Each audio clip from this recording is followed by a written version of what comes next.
Hi everyone, welcome. I hope everyone is nice and full after that delicious lunch. My name is Angelique Friday. I use she, her pronouns. I'm the Emerging Leaders Program Coordinator for WTA. And I'll pass it over to Jeanette. Thanks, Angelique. My name is Jeanette Chien, and I use she, her pronouns. I'm the Director of Diversity, Equity, and Inclusion at Washington State Parks. And you may have noticed that there are stickers on your seat. There are more stickers to be found. So after we're done with our session, please come up and enjoy. Oh, it's my turn. Okay. Okay. So we know that you all have probably had a lot of information this morning. And so we wanted to start our session with a grounding prompt. So if you're comfortable, I invite you to sit down and just put both of your feet flat on the ground. Yeah, maybe shake out your shoulders, relax. And if you feel comfortable, close your eyes, or if not, soften your gaze. And we invite you to reflect on a memorable moment in the outdoors.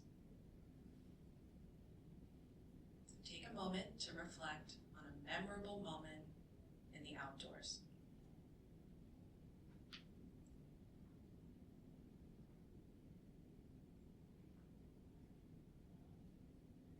Okay, so hold on to that moment. Now think about, how would you describe your connection to the outdoors? So how would you describe your connection to the outdoors in a word or phrase? So whenever you're ready, you can open your eyes. So think about how you would describe your connection to the outdoors in a word or phrase. And we actually invite you to form a little group with some folks who are sitting next to you, and you're gonna popcorn share. And if you click on the next slide, what we mean by popcorn share is when you feel ready to share, you just pop like a kernel of popcorn, and you share your word or phrase that describes your relationship to the outdoors. So we're gonna go back a slide so you can see the prompt, and we invite you to turn to some folks next to you, maybe introduce yourselves, and then just popcorn share your connection to the outdoors in a word or phrase. And we're gonna do that for about a minute or two. I'm Josh. Brian. Brian. Yeah. Josh.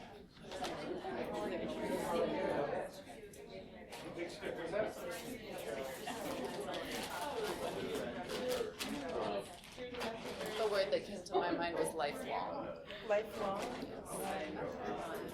Mine is definitely like peaceful, or just like inner peace.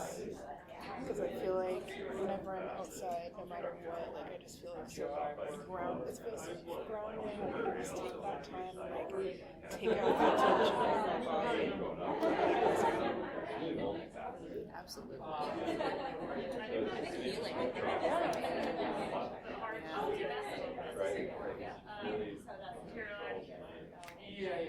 Thank you for clicking through the slides for us. Oh, I like to feel useful. So it's great.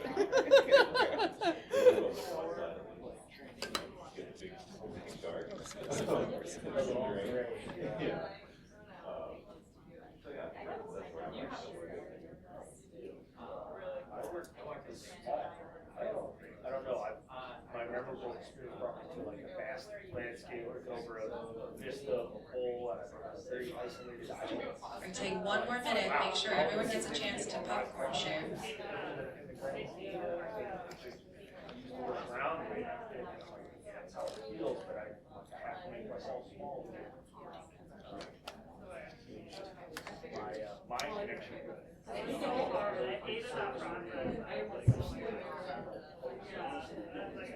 Very much that.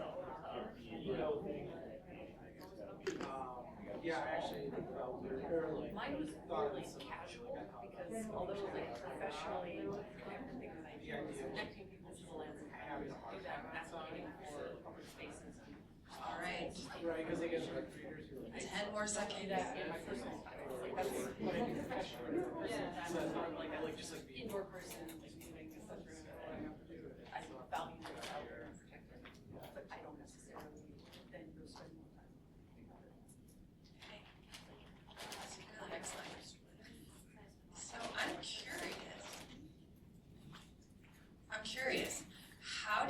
feel to do this exercise?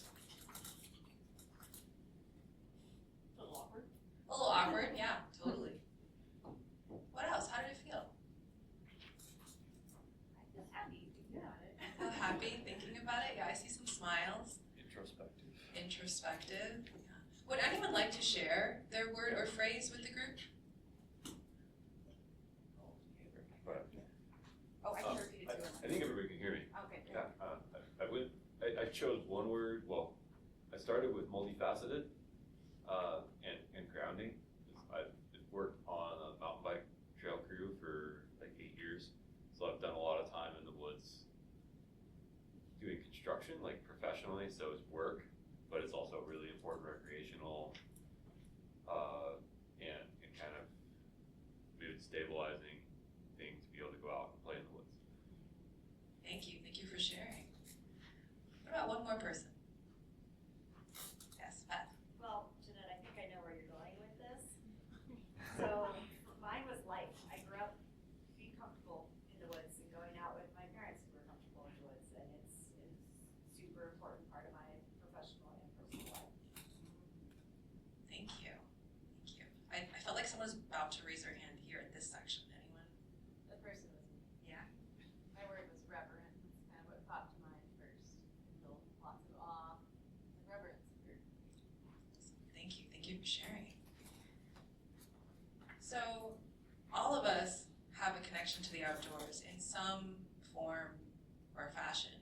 And so part of this work of building career pathways is to think about how do we get from a connection to the outdoors to a career in the outdoors. And as you can see from this very scientific squiggly line, that path is not straightforward. It's not linear at all. So for me, I've been at state parks for 2 years, and my entry point, sorry, can you actually go back? My entry point was actually through diversity, equity, and inclusion. You know, I worked in universities and education nonprofits doing DEI work, and then I saw a position open for a DEI director at state parks, and I thought, well, maybe I could work at a state park. But I just didn't go up going to the outdoors, and I never saw myself in a natural resources field or the outdoor industry at all. And for myself, I definitely grew up liking the outdoors, mostly being on the water.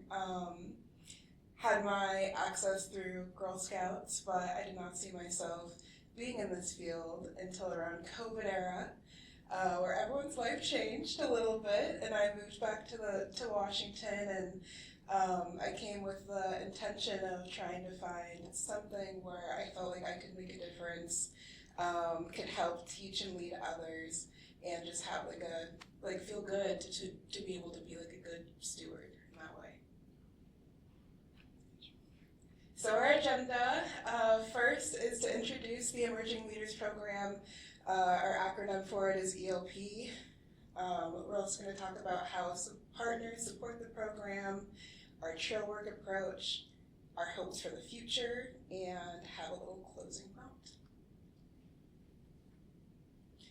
So the Emerging Leaders Program started in 2020, 2021 as a pilot. It was called the Leadership and Inclusion Crew. From then on, it became a 14-week program. It normally starts the day after Martin Luther King Day in January and runs all the way until the middle of April. It's full-time pay for our 4 cohort members and 1 crew leader that identify as Black, Indigenous, or person of color, BIPOC, and other shared identities. And we also have program days in partnership with state parks and other community partners in the Seattle and Tacoma area. The goals of the Emerging Leaders Program is to increase entry points into the outdoor industry for underrepresented communities. We also connect with community partners and build leadership skills to support future career interests in natural resources in the outdoor industry. So we have 3 main pillars of this program.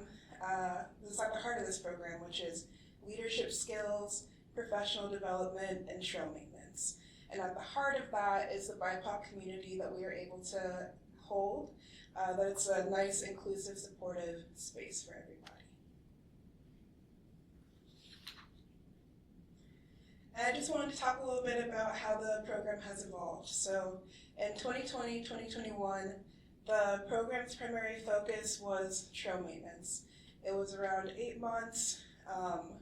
From there, in 2022, we rolled it down to a 14-week program, and then we added leadership skills and professional development components into the program. And in 2023, Washington Trails Association partnered with state parks to advocate for funding from Washington State Legislature.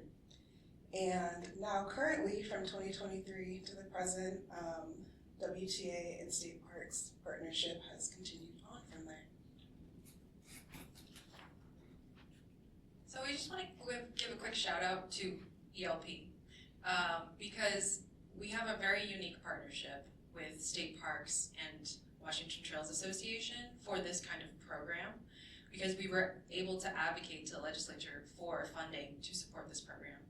And we're also able to partner together and collaborate on our program days. So I'll talk a little bit more about that in the next slide. So here's some of the ways that partnerships support the Emerging Leaders Program. We were able to advocate for sustained funding, which is a huge, huge deal. We're also able to connect cohort members with a range of career opportunities. So, we have interpretive programs, we have whole stewardship divisions, we've got park aids rangers, we've got the gamut of career opportunities. And so it was a really meaningful opportunity to connect this cohort with all of them. We also collaborate on program design, which is really fun. Angelique's awesome. MJ, who's not here, is also awesome. And it's a chance for the cohort to also connect with staff of color at state parks. And I think that is a huge deal because it's being able to see yourself in a possible job that you would want. And in other ways that we are able to support ELP through community partnerships is just having that space for learning in an empowering way, just having that shared experience and identity. And storytelling has been the biggest piece for the cohort to hear from these other outdoor leaders, their personal journeys, their advice and takeaways, and then also just building that deeper connection, which has also led to other job opportunities for them as well. They also develop facilitation skills and get to share joy through outdoor activities. So here's a snapshot of some of our partner days of ELP at state parks. So here we went to our headquarters building in Tumwater, Washington, and you may not be able to see the screen, but we actually talked about the mission and vision of state parks. We talked to the group and we said, what stands out to you? How does this resonate with you as an emerging leader in the outdoor industry and natural resources? And they were able to give us some really tangible feedback. And actually at the end of the season, they came to an executive leadership team meeting and presented their independent projects and had a really good conversation with leadership about what their hopes were for parks. On the right here, they got a chance to connect with one of our interpreters, Lorena. She is bilingual. She's one of our bilingual interpreters in Central Washington. And the cohort loved talking to her because she shared her life story. She shared how her career ended up in this journey, how she went from being an archaeologist and into interpretation. And all of those stories really resonated with the group, and they were inspired. She was a poet as well, and so one of the cohort members actually integrated poetry into one of the projects that she did.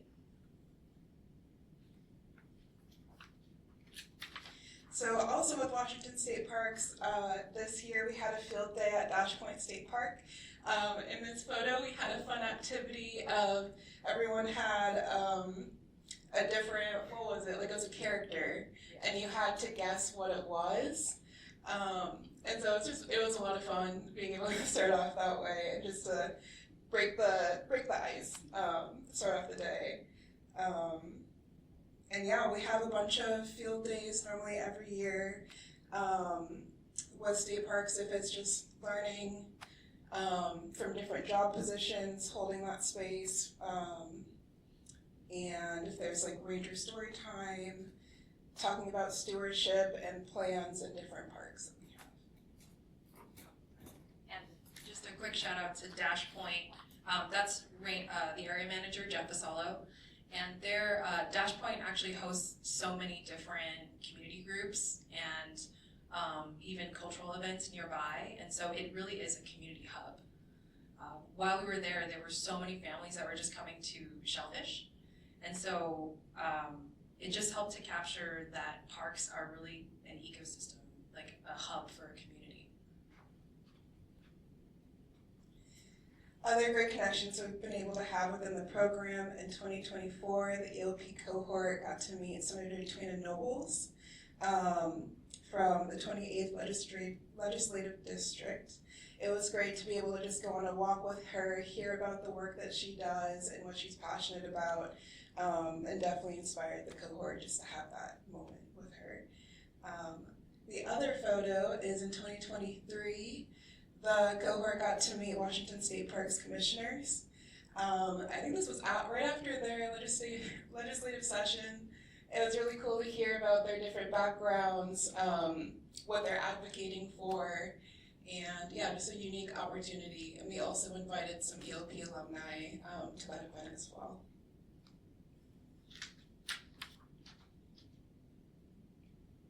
So other ways that we learn with community partners, we host a leadership panel. This involves 3 to 4 strong leaders within the outdoor industry. Last year we had Alita Eng from the Forest Service, someone from the Bronze chapter. So it's just really nice to be able to start off the season by having them share space, have the storytelling, and hear about other opportunities from organizations that they might have not even had exposure to yet. And within this, so we've also had a day with Communities for a Healthy Bay, talking about environmental policy, other youth programming with Young Women Empowered. We also every year host a BIPOC Wilderness First Aid course certification, which has been a unique way also for the cohort to share space with other community partners. And they also learn about backpacking, snowshoeing, how to do trip planning through our outdoor leadership training program. And we get to do one backpack, normally on the Olympic coast doing Lake Ozette. Our snowshoe has been canceled a couple times, but Gold Creek Pond has been our go-to as well. And we also lead a BIPOC community partner hike. The past 2 years it's been out at Point Defiance. And last year, one of our cohort members for her project, independent project, she actually led some really cool activities around the Salish Sea and how that resonated with her. So, flipping the page to trail skills development, we try to be very intentional about the way that we're teaching these individuals about trail work. And a lot of them have never done trail work before. Maybe they've done farming or had some kind of outdoor work in that way. But we normally start off by teaching them how we look at a trail, and we call it developing their trail eyes. And I work alongside a bunch of WTA staff, so they're able to also meet more of the organization, and then just have the chance also to have that skill sharing alongside them. So we go through trail eyes, tool identification, talking through how each tool is used, your body mechanics behind it. Our first project that we normally work on is new trail construction, which has proven to be a really good way just for them to understand the basic mechanics of what they're doing, and get very comfortable using that tool. And I will say, when we're normally out on trail, it's just the cohort, so the cohort of 4 people, the crew leader, and sometimes I'm there, sometimes I'm not, but it's really nice for them to have that group in order to feel safe and just having a safe environment to learn all of these skills. And after new trail construction, we normally work on drainage. Since it's the winter, it's a really nice time to be able to see how the drainage is happening. And we also have a crosscut certification. This past year, we had an all BIPOC crosscut training with the WTA staff, and members of Earth Corps were able to join us as well. And then from there, we also move on to axe work, rock work, and box steps. And all three of these photos are actually from this past season that we had. And they learn more skills as well with how to scout, how to use clinometers. Yes, I always forget how to say that. How to use clinometers, driving around toters, Kubotas, and a bunch of other skills as well.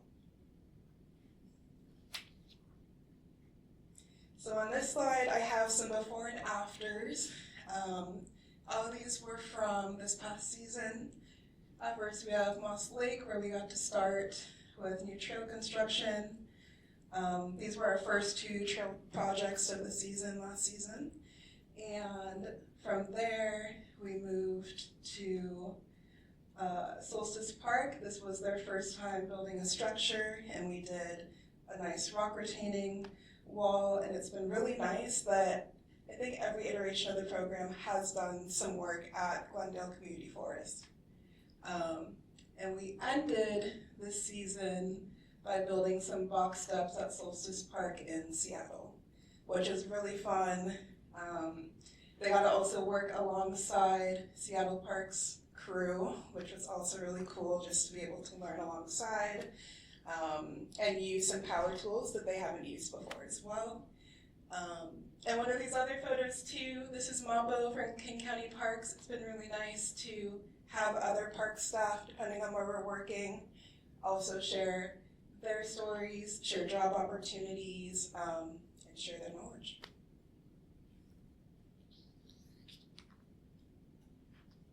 And then on this slide, I just have a list of where the cohort worked this past season. We have a list of different places we were able to go.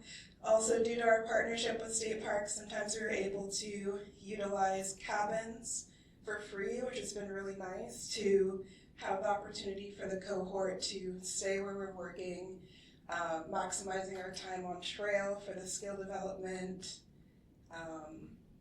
And I also have a list of accomplishments that they're able to achieve as well over this past season.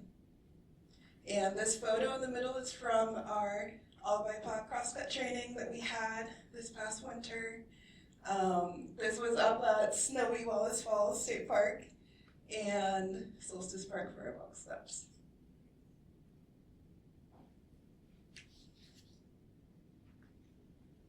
So where are the ELP alumni now, do you ask? 2 are currently full-time staff for Washington Trails Association. 4 were full-time staff in 2022. We do have 3 ELP alumni on our Lost Trails Found crew, or backcountry professional crew this year. And we have 2 still furthering their education after the culmination of the program, 4 that are working with partnering organizations, 1 that's in a community mentoring space doing more DEI type work, and in total 65% of participants have been hired by WTA and or partnering organizations after they've gone through this program.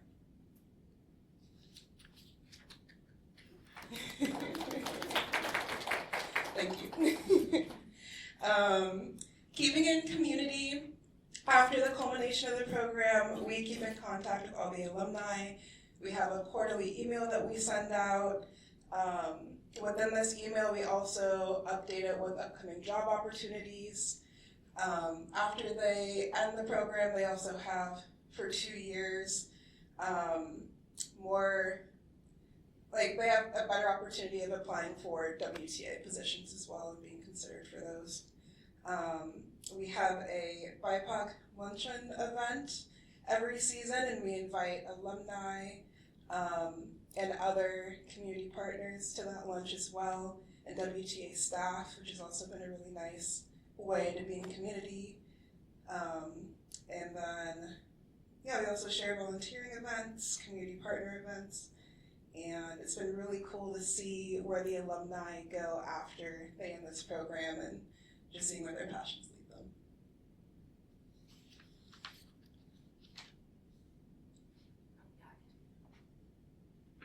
So here are just some of the hopes for the future of this program. Sustaining the community, I think involving the alumni, the current cohort, future cohorts, and just continuing to build on that communities of color within the outdoor industry is huge. Because it's a predominantly white industry, and I think that can be a really hard place to start a career and throughout your career as well. And so part of that is providing a community network to support these cohort members after their 14 weeks of programming, empowering and sharing opportunities, and continuous growth, support, and investment. And I think for us at state parks, a really important goal is we have a lot of work to do as a state agency to make our workplaces inclusive, more diverse, more equitable. And I think that this has been a learning process to partner with a program that is specifically for young professionals of color. And so, I'll just share that when they came to headquarters, it was hard because it was a culture shock. You're in this beautiful cohort, you're meeting with all these community partners who are on the ground, working with communities of color, and then you come to an office space and it's like cubicle land, and like everyone around you is white, and I think that is a really hard adjustment. And so part of our work is providing support to navigate the industry and recognize that it's like an infinity loop. We're going to have community, we're also going to be in mixed spaces, and so how do we develop together in relationship? Okay. Oh, yeah. So as I was saying, the natural resources field is a predominantly white field. So here's some data of employees of color, BIPOC employees by fiscal year. And as you can see, it's purple is DNR, Department of Natural Resources, orange is Fish and Wildlife, green is Parks, yellow is Ecology, and blue is the state average. So that includes state agencies like Department of Health, Department of Transportation, Department of Children, Youth, and Families. And so as you can see, state parks is at 13.4%, which is much below the average of the state. And so we have a lot of work to do, and we're really thinking about this as a systemic change. So we want to support programs like these, but we also want to look at things like, what is our recruitment practices? How are we bringing folks into our agency, and how are we keeping them? How are we retaining and creating a supportive work culture where folks can thrive and have upward mobility and don't feel tokenized, feel safe and supported. Yeah. Oh, so we're at our closing prompt. And really the idea is we want to do this work together. And so our closing prompt for you is, what does supporting career pathways for BIPOC professionals look like for you in your role? And so if you click again, here is a beginning of a sentence that you yourself can complete. Supporting career pathways for BIPOC professionals can look like ... And so Angelique, we're gonna demonstrate, and then we're gonna toss the mic to you. So for me, I think supporting career pathways for BIPOC professionals can look like mentorship. For me, I think supporting career pathways for BIPOC professionals can look like sharing resources and knowledge. So I invite you to take a second, think about that for yourself, how you would end this sentence, and when you're ready, go ahead and turn in your clumps and share, if you feel comfortable, your answer. Your clumps. I love that. Yes. Okay.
Yeah, and like, kind of sitting through this, here's training across conference a couple weeks ago, was,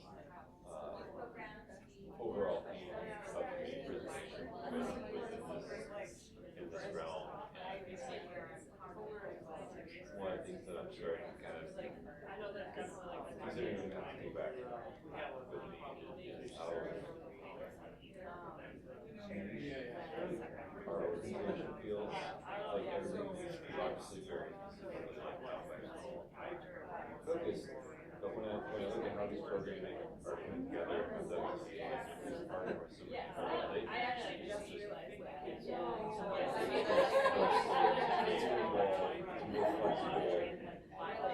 your something that will fundamentally very similar to doing, but like to find that's good. That's a good call. Or do a camp out. There's influence of bikes. If you're having to drive to a place to ride, it's like I really, so I think for us, especially in supporting this pathway, we're looking for groups, like a good population, a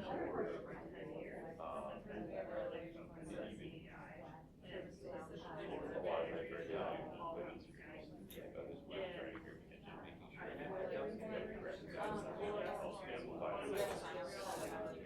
sure that that's all we can do.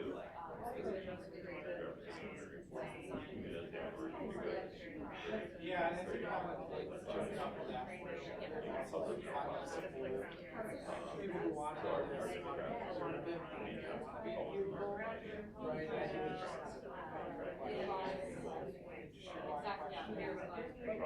Then I think it's top priority for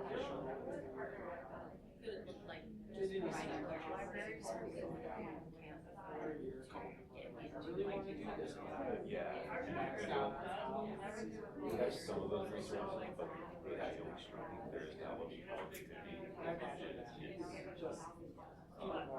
It's something their education part of it. I also think about just like Just like chipping away at particularly how grants available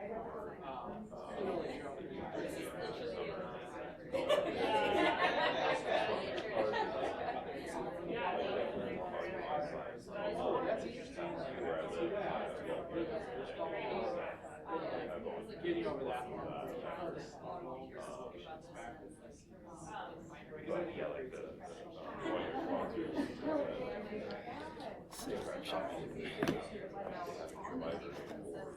And I think with that, like, but I don't know that it's one of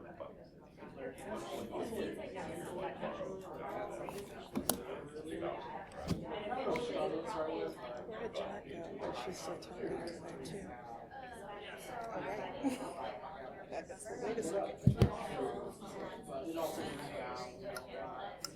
Need to like cool off for a minute. I'm too sweaty.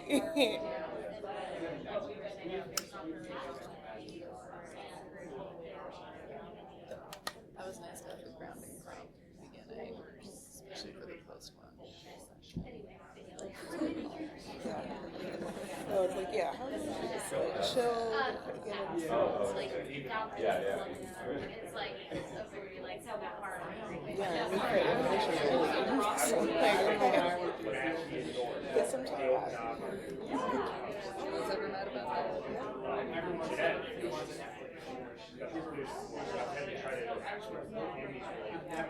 Alright, let's take about 2 more minutes to wrap up our conversations.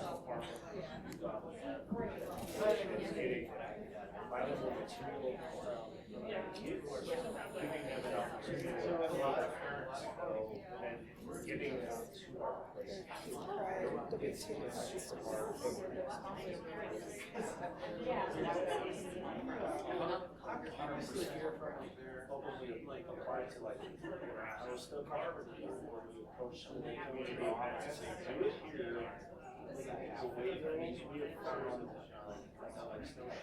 I think there's going to be a lot of questions. I feel like we touched on it. But they would come by one. And partner with REI, got a little bit more members. REI, local bike shops, our local chapter does a good job. School chapter, state parks, doing bike rodeos. Just ride one.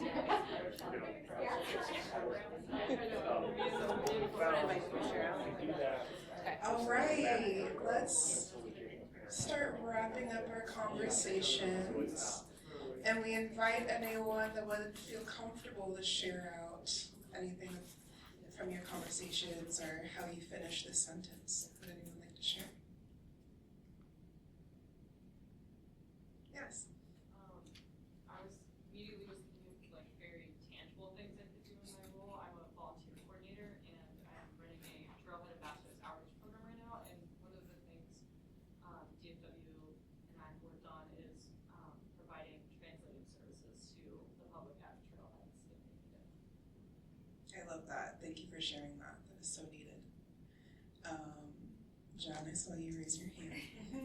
I think it's supporting pathways for professionals can look like creating more opportunities for positions beyond these programs, which is a place that, granted, we have success at WTA with some of that, but it is a challenge and just like the timing of the program and seasonal positions or when hiring takes place, how we just do that in a way that makes the pathway a little bit smoother for folks, or sharing partners who have job openings.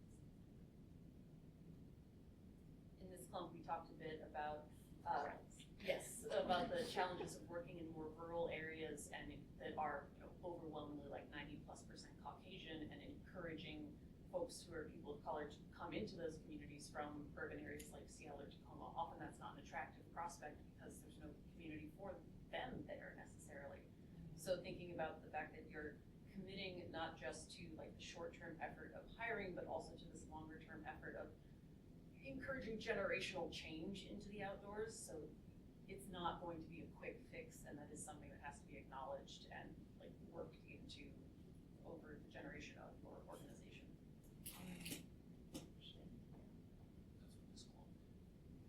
Clumped hard. Yes. Anyone else would you like to share? Our group talked a little bit similar to this other group about also finding pathways. It feels like you can kind of be in the field and be in the office, and there's not much in between. And oftentimes the field is seasonal, which financially becomes harder and harder to support long term. So like, what's that middle ground? Creating opportunities for people can either be in the field long term sustainably, or have some sort of bridging between just being a field employee versus just working in an office full time, and recognizing that isn't desirable for some folks, and how we support them.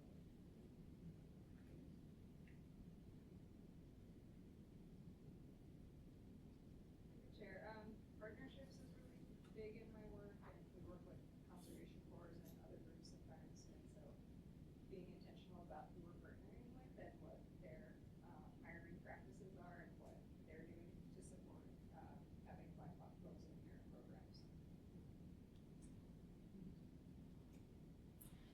These are all great share outs. Thank you so much for participating in this activity. And I hope, Oh, can I share out one? yeah, you share out. Oh, my voice is very loud. I think supporting career pathways for BIPOC professionals can look like actually changing the culture of the organization itself. Because I think there's this idea of like, well, why can't we just bring people of color in? Why don't they want to work for us? And then, maybe we do bring one or two, and it doesn't feel good. And so I think something needs to change about the core in order to really change how it feels. Yes. I see a hand. You inspired me. So, I work for RCO, and I run with a couple other people, we administer No Child Left Inside, which is a state parks program, and we also run one called Outdoor Learning Grants, which is a Office of Superintendent Public Instruction program.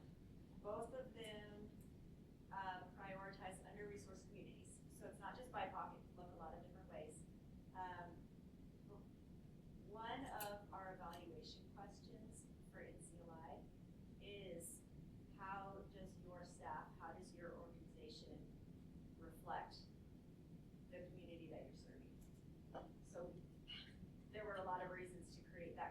but one of them is to get the organizations doing the programming to be reflecting back and thinking about, oh, wait, are we practicing what we're preaching? Are we really encompassing everything that we can?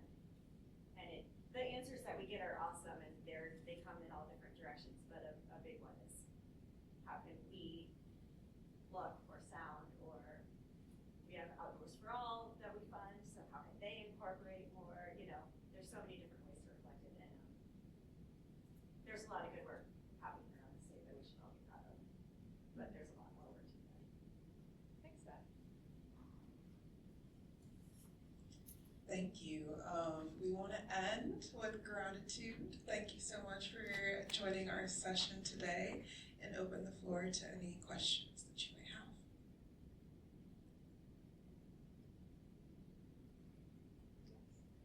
Are you thinking of expanding?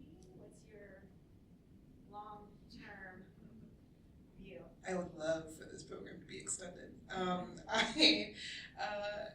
I am advocating for the program to get extended. I think the biggest piece is funding and how to secure that. Trying to see if there are ways, resources, maybe pots of funding specifically for like BIPOC programming that we can look into. But yes, currently trying to see how we can extend it to include not just trail work, but also just more opportunities for the cohort. Are there efforts to extend the program further east and into more rural parts of Washington? So right now, currently there isn't. We do say it's Greater Puget Sound based. And because it is in the winter time, it's just harder going across the pass. So we normally just stick to, as north as, not but like Cedar Woolley area over to Whidbey Island, the south as Centralia, and then I guess to the coast. But hopefully in the future, if we are able to extend the program and get more funding, it would be nice to be able to have something on both sides. Yeah, we've been talking about bringing them to Ellensburg, because we have one of our parks there, Olmsted State Park, which is an interpretive center, and Loretta's there actually, so it is a little further, and it's dependent on the weather, but that's a dream.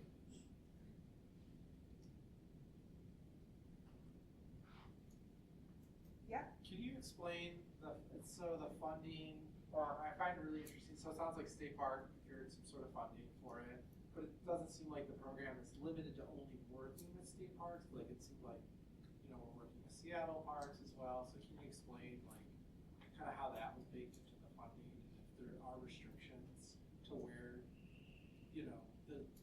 how much time is Chris spent state parks versus other partners? Yeah, I think that we choose to prioritize having some program days with state parks, but with funding, it does fund like our program days in general and our community partner days.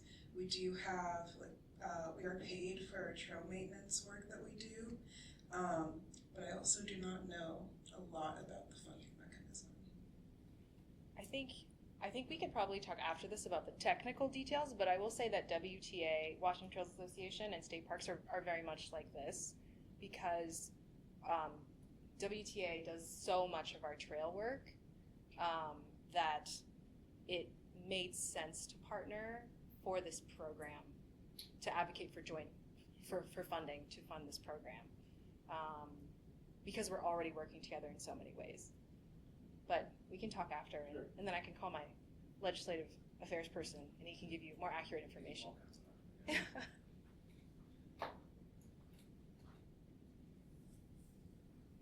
more questions? All right, well, thank you.